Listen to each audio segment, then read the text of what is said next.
주님의 사랑이 내 마음 깊은 곳에 주님이 있네. 바람이 불어오나 주님의 바람이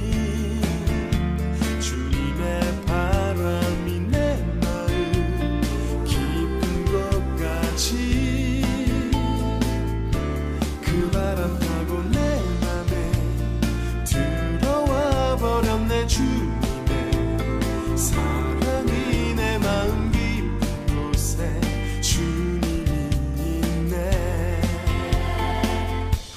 바람을 따라서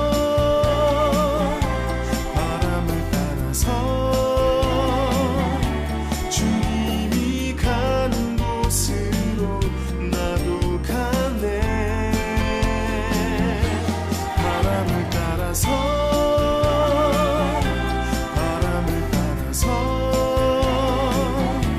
주님이 가라 하는 곳으로 가네.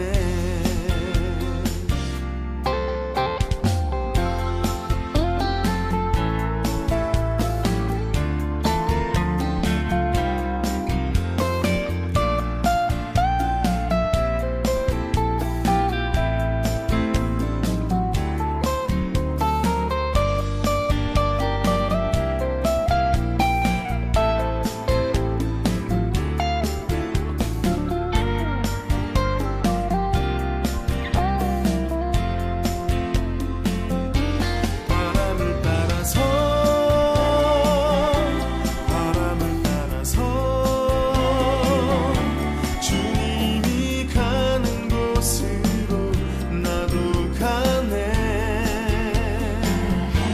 바람을 따라서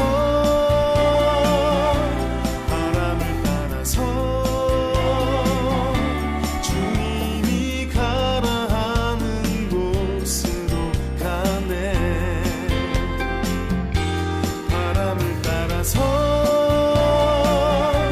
바람을 따라서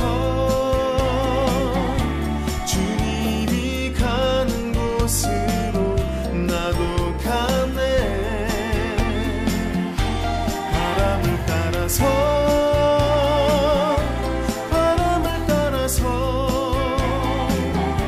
주님이 가라 하는 곳으로 가네.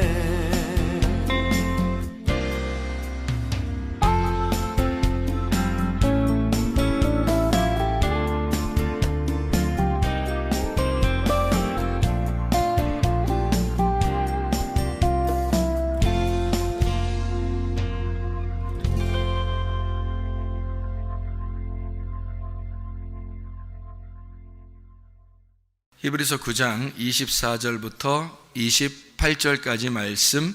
그리스도께서는 참것의 그림자인 손으로 만든 성소에 들어가지 아니하시고 바로 그 하늘에 들어가사 이제 우리를 위하여 하나님 앞에 나타나시고 대제사장이 해마다 다른 것의 피로써 성소에 들어가는 것 같이 자주 자기를 드리려고 아니하실지니 그리하면 그가 세상을 창조한 때부터 자주 고난을 받았어야 할 것이로되 이제 자기를 단번에 제물로 드려 죄를 없이 하시려고 세상 끝에 나타나셨느니라. 한번 죽는 것은 사람에게 정해진 것이요 그 후에는 심판이 있으리니 이와 같이 그리스도도 많은 사람의 죄를 담당하시려고 단번에 들으신 바 되셨고 구원에 이르게 하기 위하여 죄와 상관없이 자기를 바라는 자들에게 두 번째 나타나시리라. 아멘. 히브리서 9장 24절부터 28절까지 말씀을 같이 읽었습니다. 26절에 보면 여기에 단번에 제물로 드려 죄를 없이 하시려고 세상 끝에 나타나셨다라고 이렇게 되어 있거든요. 그 세상 끝에 나타나셨다는 말이 무슨 말이겠어요? 세상 끝에 나타나셨다는 말이 지금 우리가 지금 살아가는 동안의 마지막 때에 나타나신다는 것을 의미하는 거예요? 아니면은 뭐 다른 걸 얘기하는 걸까요? 마지막 때에 나타나신다는 얘기를 하려면 뭐 지금 물어보지도 않았겠죠. 다른 걸 얘기하는 거겠죠. 그러면 여기서 세상 끝에 나타나셨다는 이 세상 끝은 이 세상의 어디를 나타내는 것일까? 세상이 이게 지금 우리들의 어떤 종말 이런 얘기가 아니라 세상 끝이라는 얘기는 구약 끝에를 말합니다. 구약 끝에. 그러니까 구약 끝에 나타나셔서 예수님이 어떻게 하셨다고? 죽으심으로 완성을 했다고. 예수님이 죽으심으로 죄를 다 완성했다고. 그게 구약 끝에 나타나셨다 이 말이에요. 세상 끝이라고 하는 건. 그럼 두 번째 나타난다는 말은 언제 나타난다는 거예요? 두 번째 나타난다는 말은? 여기 지금 두 번째 또 나타나신다고 그러잖아요. 그럼 언제 나타난다는 거예요? 예, 지금 나타난단 말이죠. 지금 나타난단 말이에요. 그러니까 처음에 세상 끝이라는 것은 어느 세상을 말하는 거예요? 옛날에 세상 만들었던 그 세상을 말하는 거예요. 창세기에 말했던 그 창세기부터 시작했던 그 세상, 옛 세상을 말하는 거죠. 그러면 예수님이 와가지고 죽으시면 어떻게 돼요? 새로운 세상이 열리는 거죠. 새로운 세상이 열리면 우리들한테 막 예수님이 나타나셔서 우리한테 들어오시면, 그러면 두 번째 나타나게 되는 거죠. 그죠?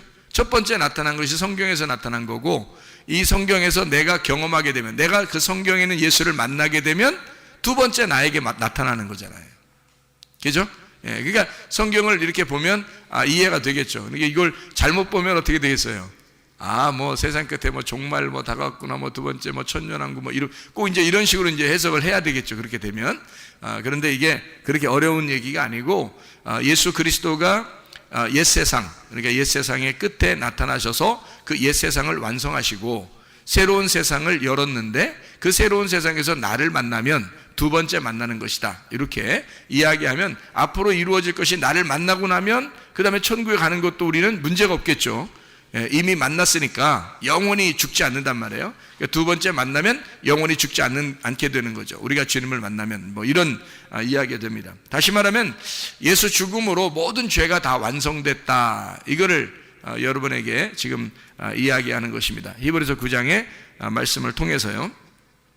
우리 요한계시록 21장을 한번 볼까요? 요한계시록 21장 22절 말씀, 22절 말씀. 성 안에서 내가 성전을 보지 못하였으니 이는 주 하나님 곧 전능하신 이와 및 어린 양이 그 성전이심이라.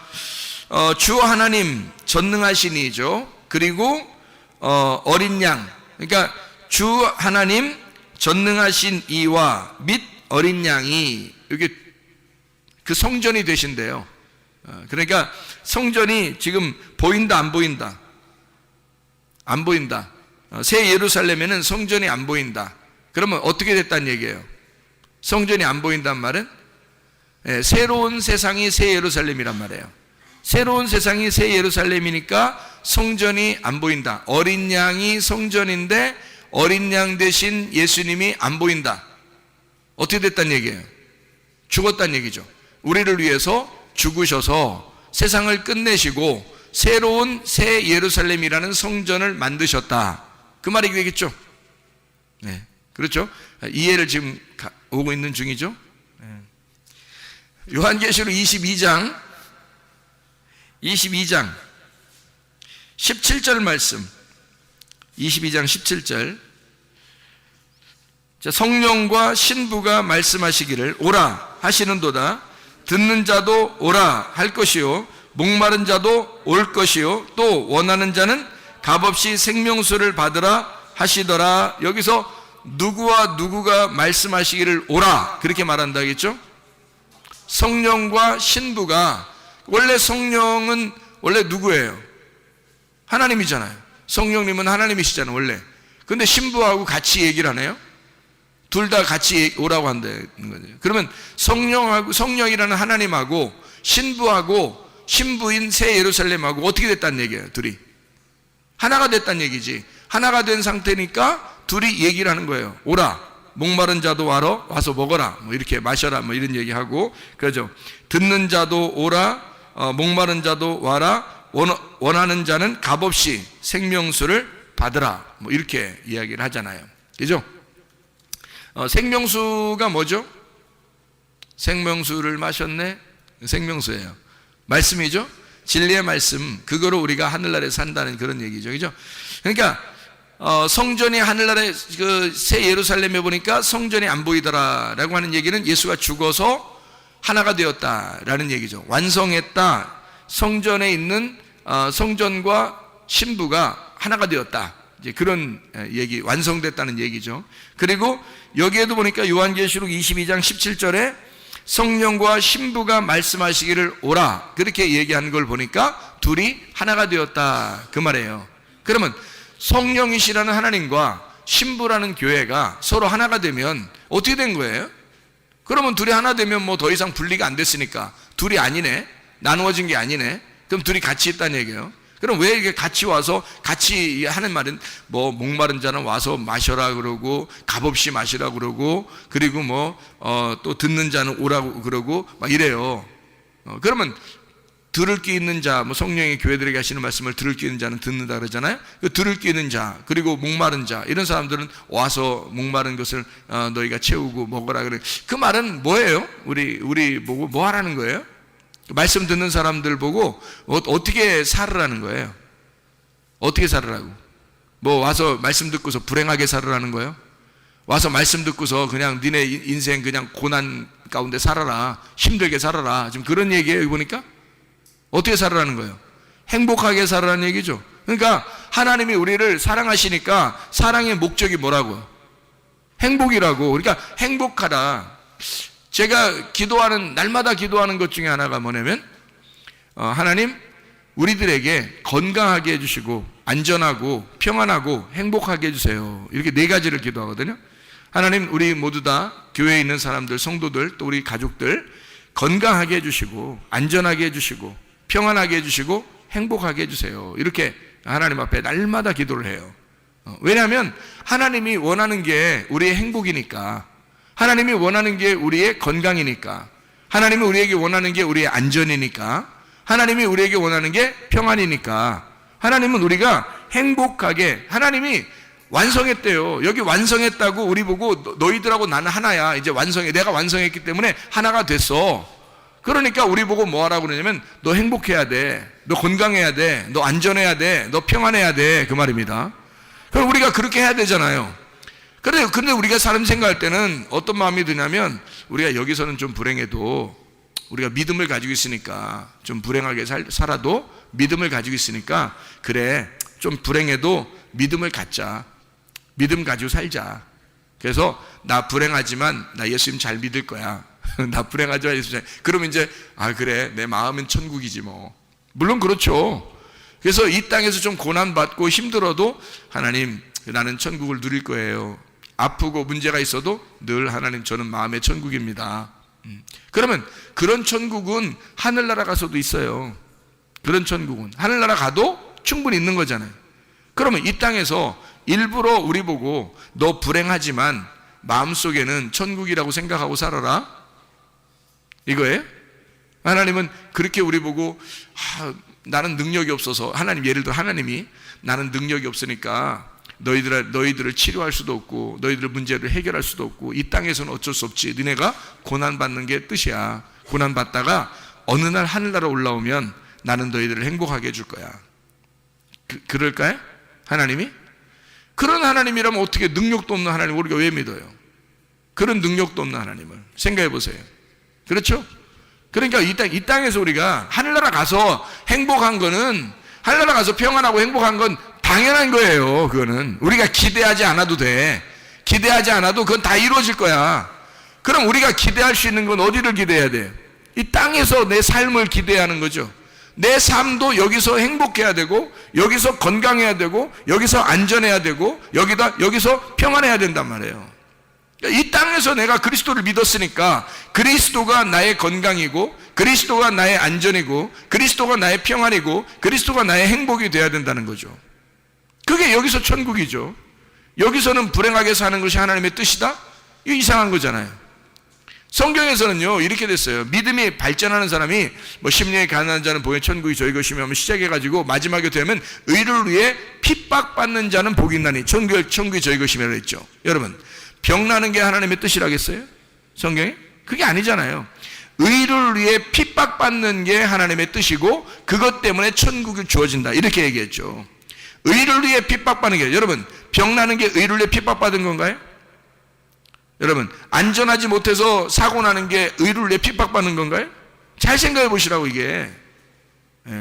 그러니까 이 땅에서는 내가 불행하지만 어느 날 한 천국 가면 행복할 거야. 그러니까 난 그때만 기대하고 있어. 여기서는 불행해도 좋아. 그런 게 아니잖아요, 여러분. 이 땅에서 하나님, 살아계신 하나님, 내가 주님을 만나길 원하고 내가 살아계신 하나님을 기대합니다. 살아계신 하나님, 우리 가정에 역사해 주시옵소서.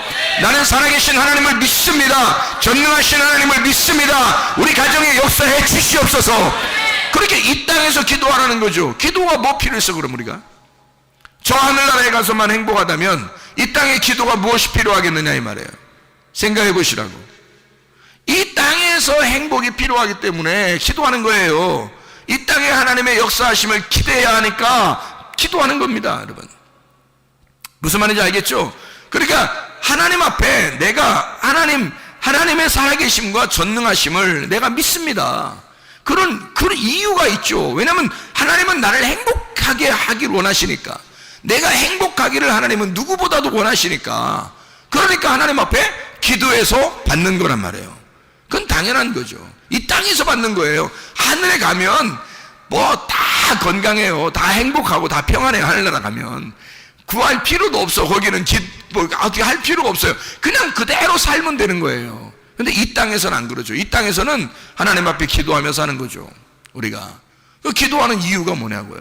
진정한 행복이 하나님이 원하시는 거, 하나님의 뜻, 그걸 위해서 우리가 기도하는 거죠. 하나님 나 행복하고 천국을 이 땅에서 누릴 수 있도록 하나님 내 건강하고 안전하고 평안할 수 있도록 하나님 도와주세요. 이렇게 우리가 연약하지만 하나님 전능하시는 하나님을 의지하며 갑니다. 뭐 이렇게 해야 되는 거죠. 그게 당연한 거죠. 그러니까 주님이 완성하신 십자가는 바로 이 땅에서도 우리가 평안하기를, 행복하기를 원하신다. 다시 말하면 죄를 다 용서하셨잖아요, 주님이. 죄를 다 용서하신 이유가 뭐예요? 이 땅에서 불행하게 살게 하려고? 아니죠. 의를 위해 핍박받는 것은 제자들도 그랬어요. 제자들은 이 땅에 부유하게 살 수 있었지만 평안하게 막 육체 막 평안한 이런 것으로 살 수 있었지만 그런 것을 바라는 게 아니라 전도하러 다녔어요. 의를 위해서 핍박을 받았어요, 이 사람들은.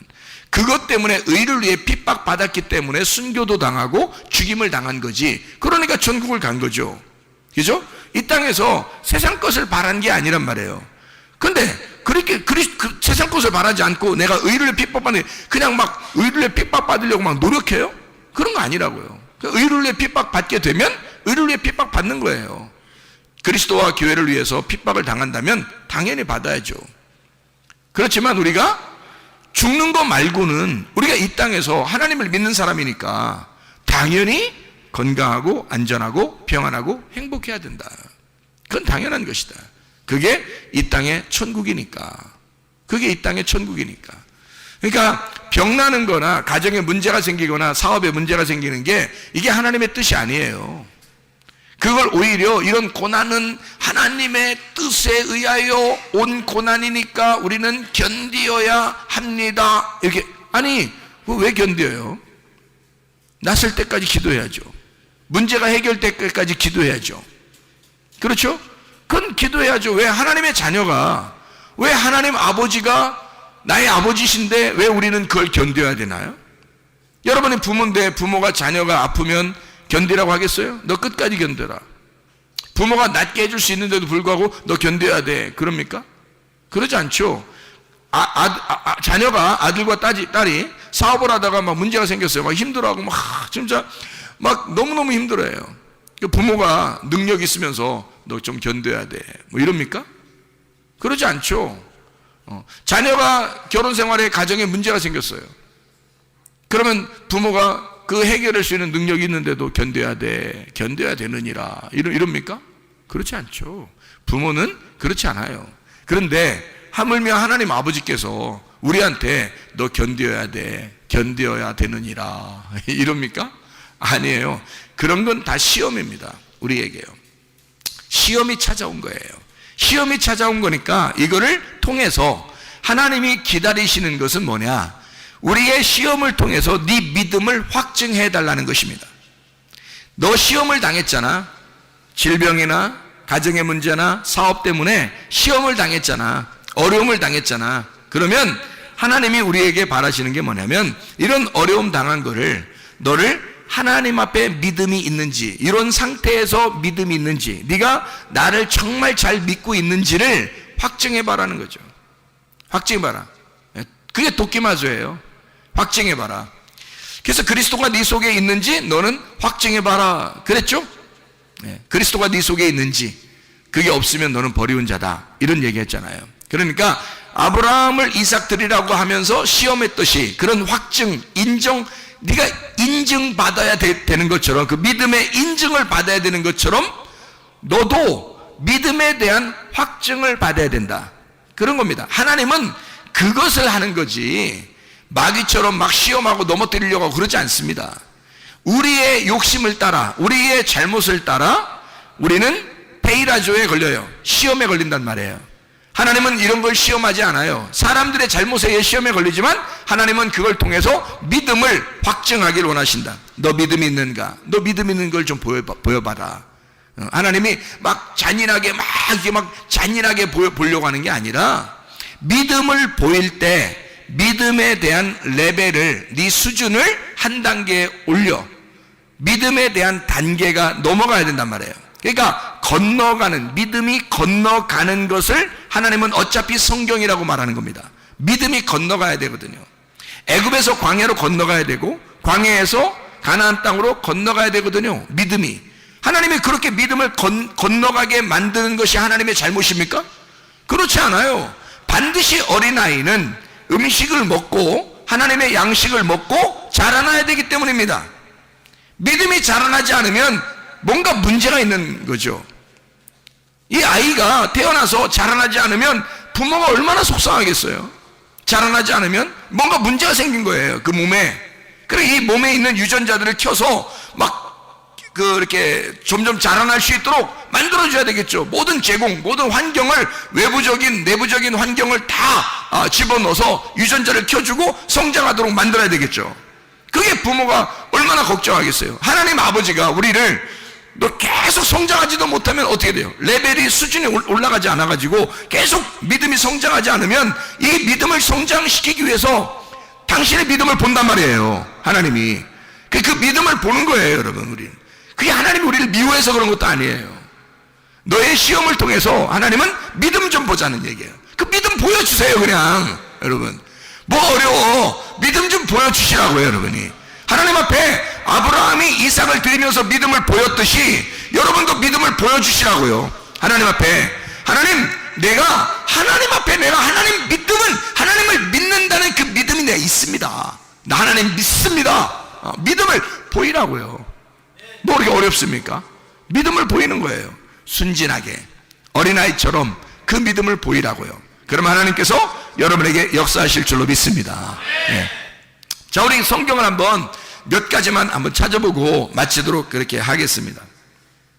자, 하나님 우리를 행복하길 원하신다겠죠? 우리를 분명히. 그러니까 하나님 앞에 성경을 이렇게 쭉 보니까요, 이게 이렇게 되어 있어요. 요한복음 1장 14절을 한번 여러분이 한번 봐봐요. 요한복음 1장 14절. 요한복음 1장 14절을 보면 이런 말씀이 있죠. 말씀이 육신이 되어 우리 가운데 거하심에 우리가 그의 영광을 보니 아버지의 독생자의 영광이요 은혜와 진리가 충만하더라. 말씀이 육신이 되어 우리 가운데 거하심에라는 단어가 어떤 단어라고요? 성소로 덮는다, 스케노, 장막을 친다라는 단어입니다. 장막을 친다, 그 말이에요. 그러니까 덮어준다는 얘기입니다. 그러니까 성전이 되게 해서 성령의 말씀, 그 믿음이 우리를 성전으로 삼아 하나님의 집으로 만든다라는 말입니다. 자, 보세요. 말씀이 육신을 입어 우리 가운데 거하심에. 왜 우리 가운데 거하시죠? 우리 가운데 장막을 치심에, 이 말이에요. 그러면 말씀이 육신으로 온 그 예수님은 육신일까요? 몸일까요? 자, 말씀이 육신으로 오신 예수님은 몸일까요? 육신일까요? 지금 금방 얘기했잖아요. 자, 말씀이 육신으로 오신 예수님은 육신일까요? 몸일까요?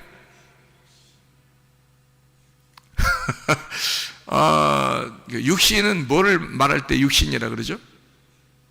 죄인들을 말할 때 육신이라 그러죠. 근데 예수님이 우리처럼 몸을 이렇게 입고 오셨을 때는 예수님은 죄가 있어요, 없어요? 죄가 없죠. 그래서 몸이라 그러는 겁니다. 예수님의 육신, 예수님은 육신을 입고 왔지만 몸이시란 얘기예요. 그러니까 이거를 한번 잘 기억을 하고, 그리고서 한번 말씀을 같이 몇 가지 찾아보도록 하겠습니다. 민수기 13장 14장의 말씀에 보면 정탐꾼이 나오죠. 정탐꾼에 보면 몇 명의 정탐꾼이 나와요? 총 12명입니다. 근데 10명의 정탐꾼의 이야기하고 2명의 정탐꾼의 이야기가 전혀 반대 이야기를 했죠. 그러면 10명의 정탐꾼은 몇 명의 정탐꾼이 돼야 된다는 거죠? 2명의 정탐꾼이 돼야 된다는 얘기예요. 그럼 이 2명의 정탐꾼은 누구예요? 여호수아와 갈렙. 여호수아와 갈렙은 이 둘이지만 사실은 어떤 마음을 가졌어요? 한 마음을 가졌죠. 그러니까 10명은 둘이 돼야 되고 둘은 하나가 돼야 된다라는 말이죠.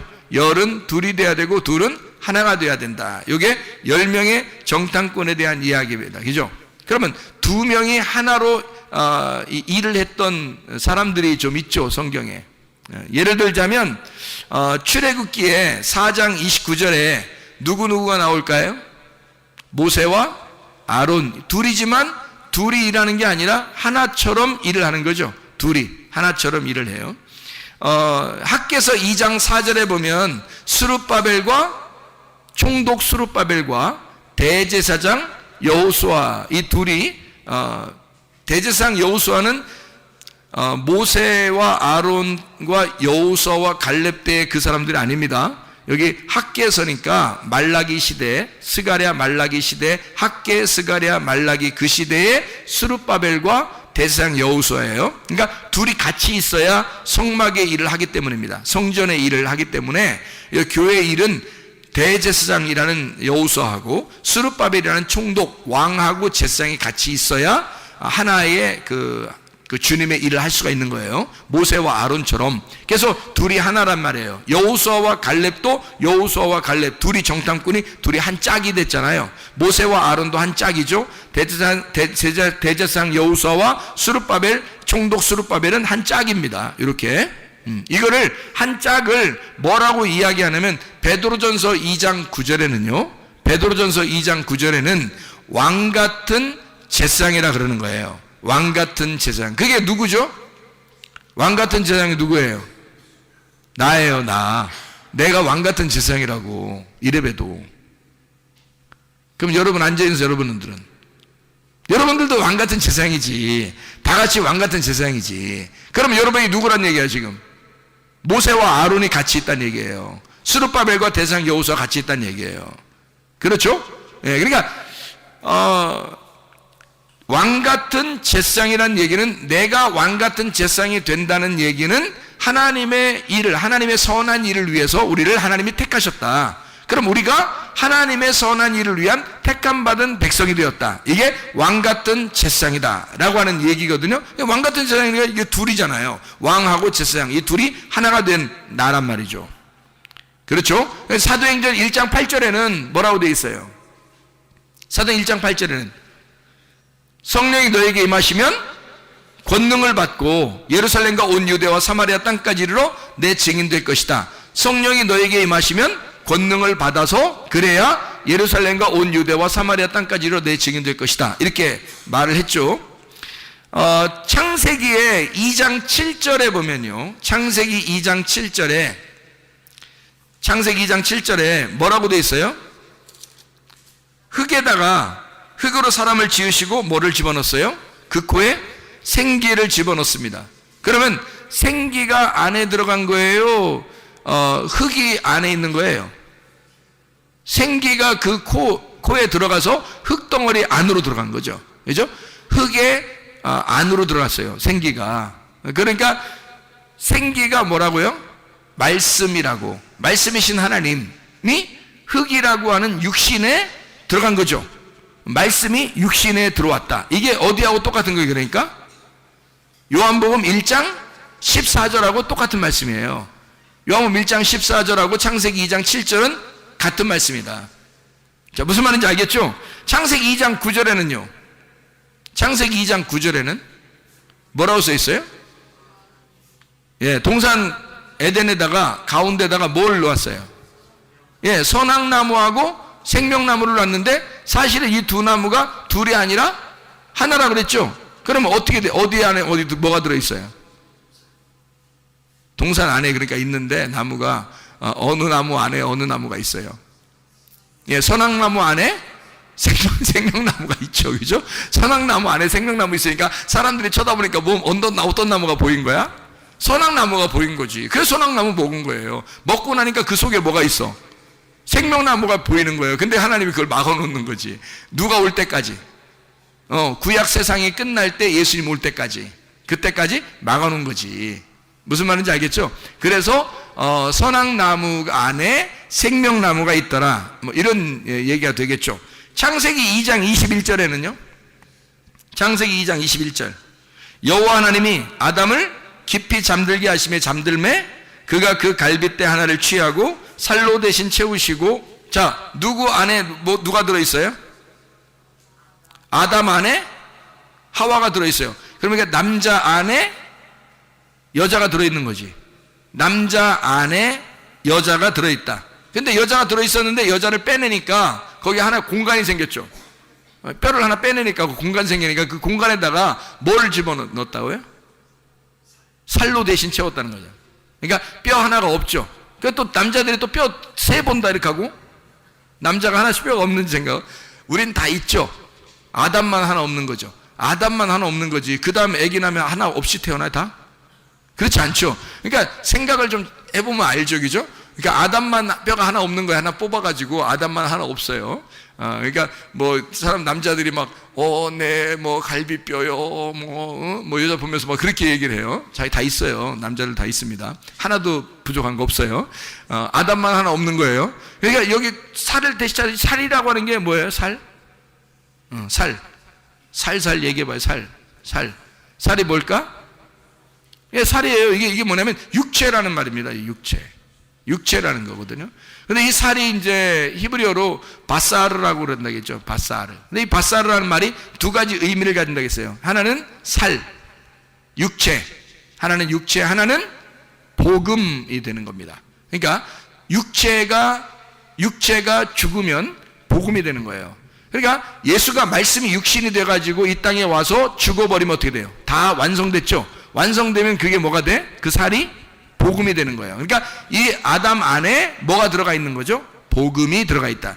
그러니까 여기에 이게 육체였었는데 육체로 예수님이 오셔서 죽으시고 그리고 복음이 되셨다는 얘기예요. 그러니까 육체로 죽으시고 복음이 되셨다. 무슨 말인지 알겠죠, 이게? 예. 그러니까 남자 안에 뭐가 있다고요? 여자가 있었다. 남자 안에 여자 있어. 자, 내 안에 너 있다. 이런 얘기 들어봤죠? 그럼 바꿔서 얘기하면 안 되나요? 바꿔서 한번 얘기해 볼까요? 늘 이렇게 우리가 바꿔서 뭘 얘기해 보려고 노력하는 건 아니에요. 바꿔서 얘기해 보자고요. 내 안에 너 있다. 그럼 바꿔서 말하면 뭐예요? 네 안에 나 있다. 이렇게 되는 거죠. 네 안에 나 있다. 자, 그러면 남자 안에 여자 있어요? 여자 안에 남자 있어요? 자, 남자 안에 여자 있었는데 여자 안에 남자가 있다고요. 이상한 얘기죠. 자, 창세기 2장 21절에는 남자 안에 여자 있다고 분명히 나와 있죠. 창세기 4장 1절에는요. 창세기 4장 1절에는 여자 안에 아들 있다. 남자 있다는 얘기야. 여자 안에 아들 있다. 리브가 뱃속 안에 누가 있었어요? 에서와 야곱 있죠.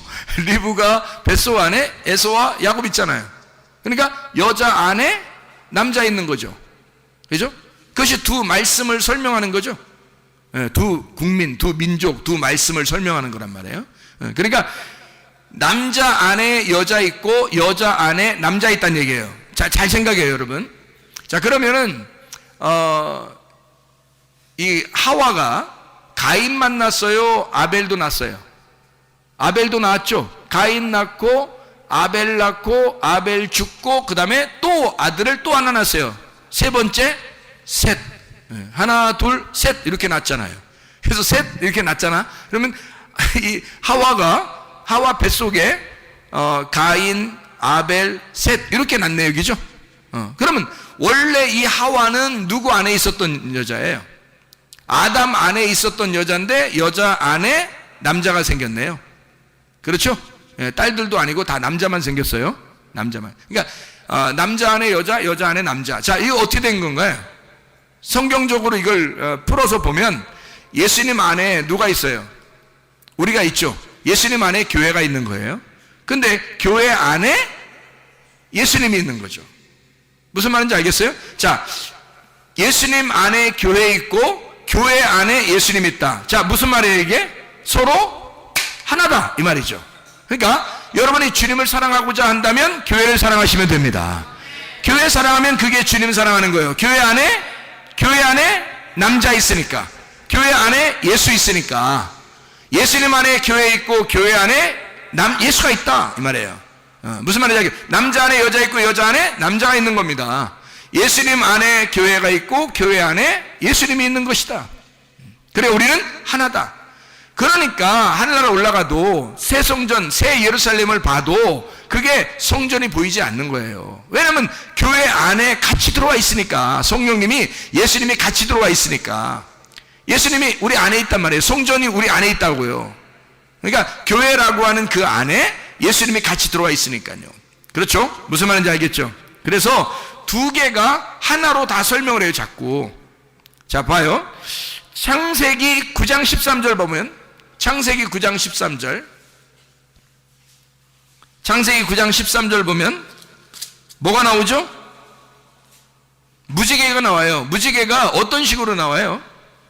뭘로 나와요? 구름 속에, 구름 안에,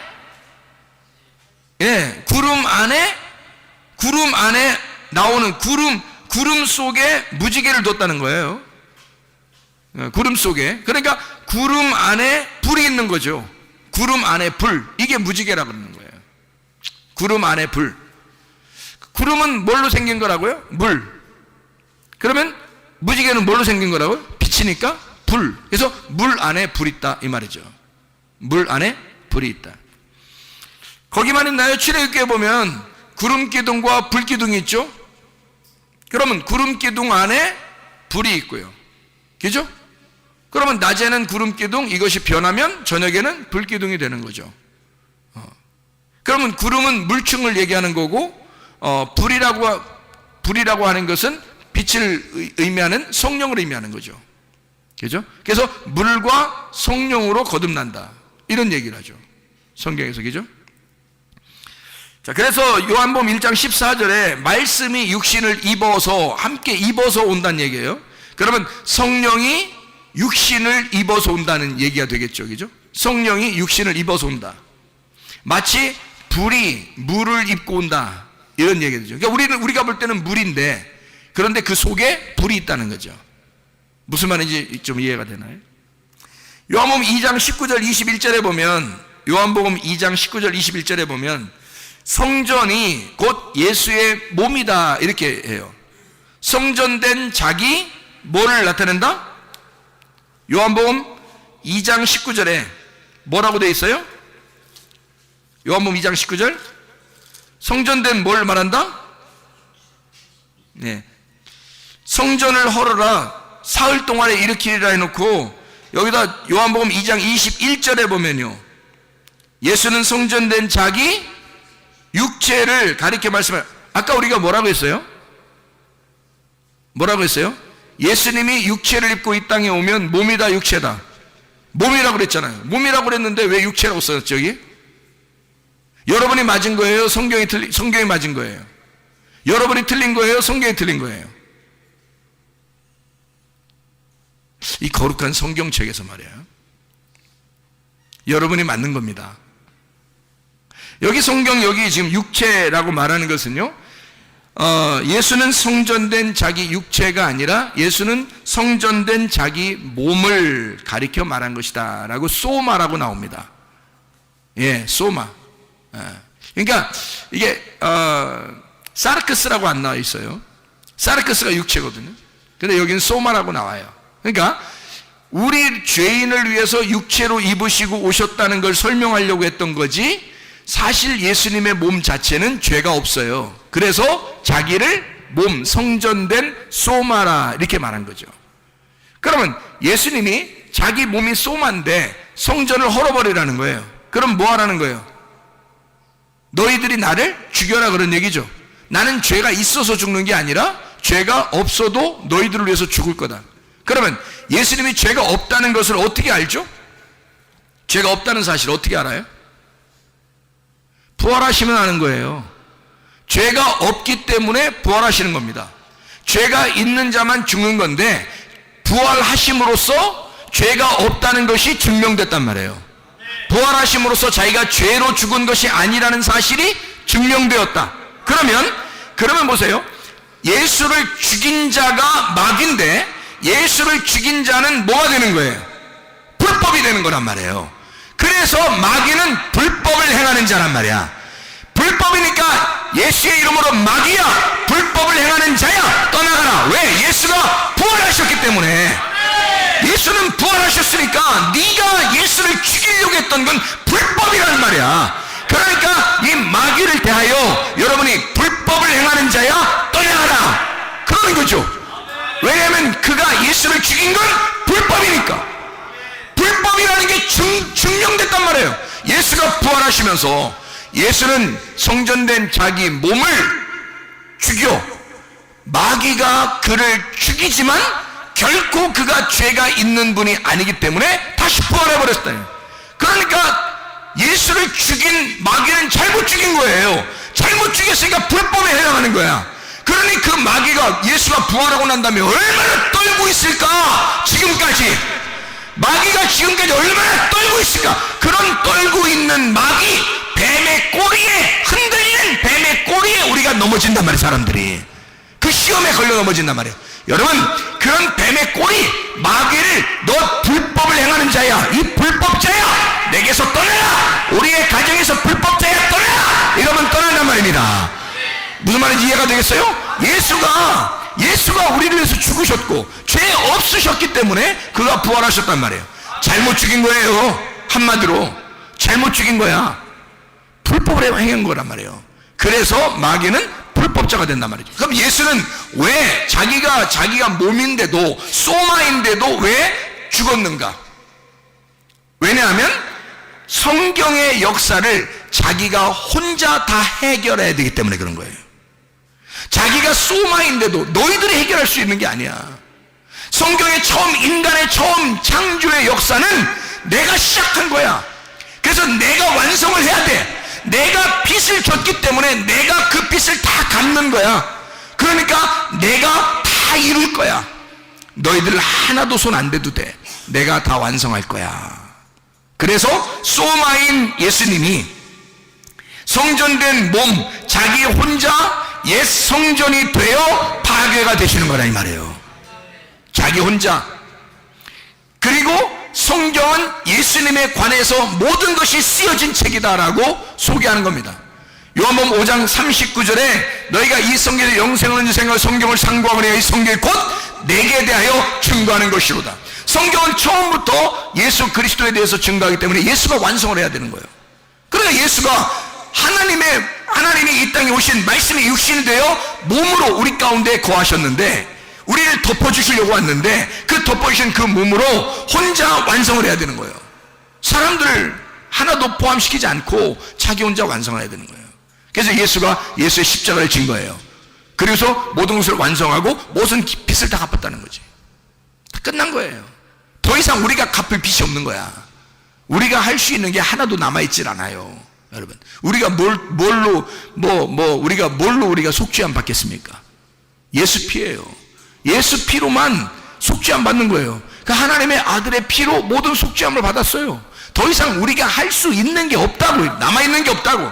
하나님이 자기가 죽으시면서 좀 남겨놓고, 야, 나는 이만큼 한 80% 내가 해결했으니까 20%는 니네가 해결하고 와라, 이러겠습니까? 그렇지 않는다고.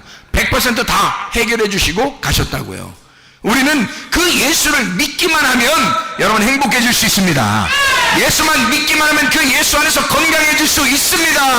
예수만 믿기만 하면 우리는 안전할 수 있습니다. 예수만 믿기만 하면 우리는 평안할 수 있습니다. 왜냐하면 아까 더러운 귀신은, 불법을 행한 그 귀신은 다 떠나가야 되기 때문에, 합법적으로 떠나가야 된단 말이에요. 불법을 행했기 때문에 말입니다. 그런 마귀를 쫓아내고 여러분 가정에 행복하시기를 바랍니다. 평안하시기를 바랍니다. 요한복음 3장 5절에 물과 성령으로 너희가 거듭나야 된다, 구원을 받는다, 그렇게 말하죠. 요한복음 19장 30절에 다 갚았다 그러죠. 다 이루었다, 테텔레스타이, 다 갚았다, 빚을 다 갚았다는, 남겨놓은 게 있다 없다? 없다. 예수가 죽으심으로 모든 것을 완성했다. 여러분과 저는 행복해질 권리가 있습니다. 안전하고 건강하고 평안할 권리가 우리에게 있습니다. 예수 그리스도가 이것을 완성해 놓았기 때문입니다. 여러분과 제가 오늘도 주님 앞에 그 주 그리스도 예수에게, 그 완성하신 그 주님에게 우리가 호소하십시다. 그리고 이 불법을 행하는 아까 더러운 귀신은 떠나도록 우리가 명령합시다. 우리 한번 기도하겠습니다. 우리 한번 기도합니다.